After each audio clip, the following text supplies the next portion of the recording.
This is a video that I've been meaning to do for a very, very long time, ever since it got very cold, so maybe for 2 months. And it's all about looking after your skin in winter, because you kind of have your heating on inside, so it really dries your skin out and makes it dehydrated. We don't tend to drink as much water, I don't think, because it's cold. It's not like in summer when you get hot and you carry around a big bottle of water with you. But also you then go outside and it's freezing cold, so your skin doesn't really know what it's doing, and you can get all kinds of horrible things going on, you know, like dry patches and chapped lips and all that kind of stuff. So this is just a little roundup. It's not little actually, it's so many products, but I've just been doing quite an extensive testing session on loads of different winter skin products, and this is a roundup of some of the ones that I think are really, really good. So first of all, lips. It's just really important to keep your lips moisturised, and the ones that I like at the moment are the lanolin based ones. I've got Dr. Lip. This is a nipple balm that you use it on your lips, interesting, and also the Lanolips 101 ointment. Both of these are really nice and they keep your lips moisturised for absolutely ages. And they're not very expensive. Next thing is cleansing, and I think you have to be a bit more careful during winter what you use to cleanse. You know, just try not to strip so many oils from the skin, and just be a little bit more gentle perhaps. One of my favourite cleansers if you want to use water is the Alpha H Balancing Cleanser. I've been using this for quite a while, about 6 months, and it's really, really nice. It's got aloe vera in, so it's quite soothing.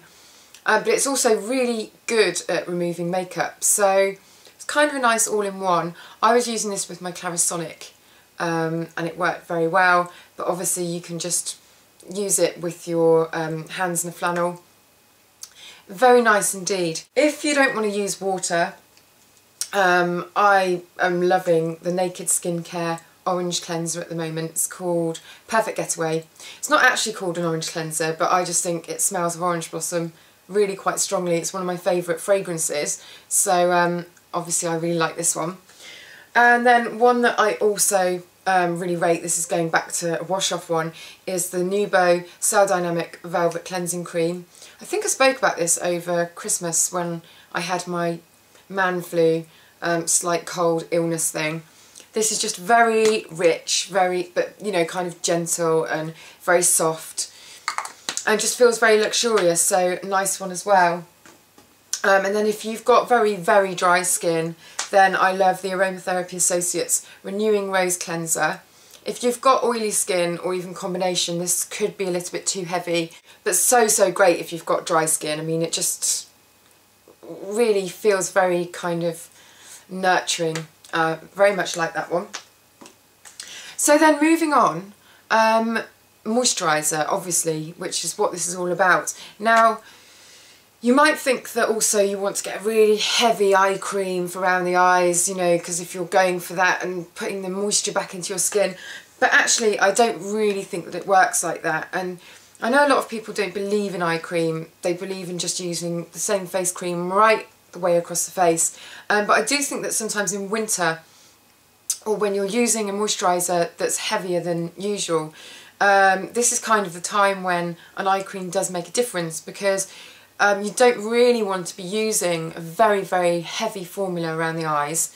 So it's quite nice to keep your eye cream moisturising, but you know, just nice and light. I quite like the Bliss All Around Eye Cream. I'm not sure whether this might be an older formula and it's called a new name now. I'll double check and find out, but it's just you know, it doesn't shout about anything in particular. It's just an all-round nice eye cream. And I also really like the Bliss the Youth Eye Cream, but I don't know what I've done with it. It's somewhere under a mass of things, so I can't show you that, but I'll also put the information with the video.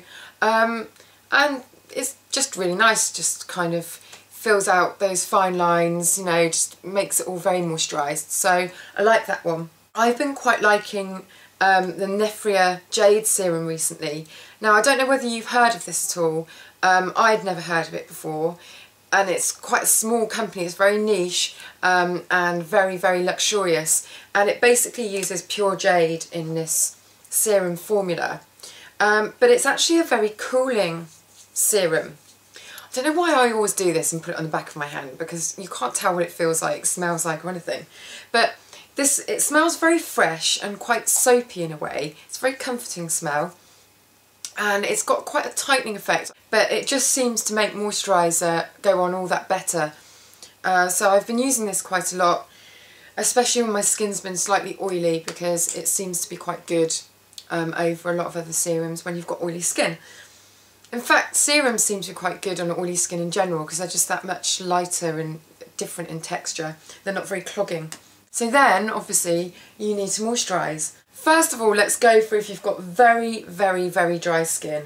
So the ones that I like in that case would be Clinique Comfort on Cool. This is very thick.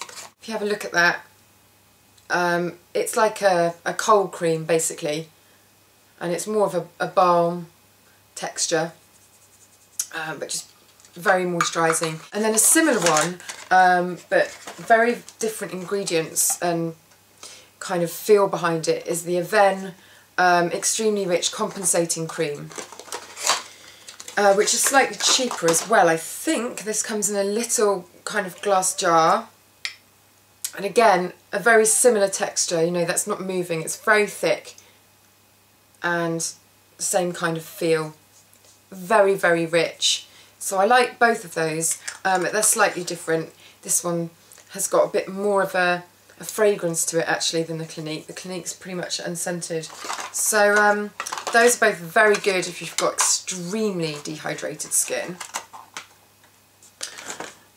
Or I shouldn't say dehydrated really, I mean dry skin that needs oils putting back into it. Now, this brings me on to my other point, which is if your skin's dehydrated, as in it needs water, but it doesn't need any oil adding to it because you've got oily combination skin, then you need to go for a formula that addresses your need for more water and doesn't add any oil. You have to kind of work out whether what your skin needs is oil,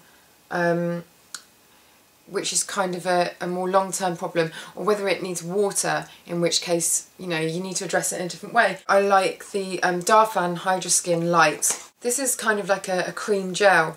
So, as it suggests, very light, very cooling, but amazing at putting the water back into the skin, the moisture.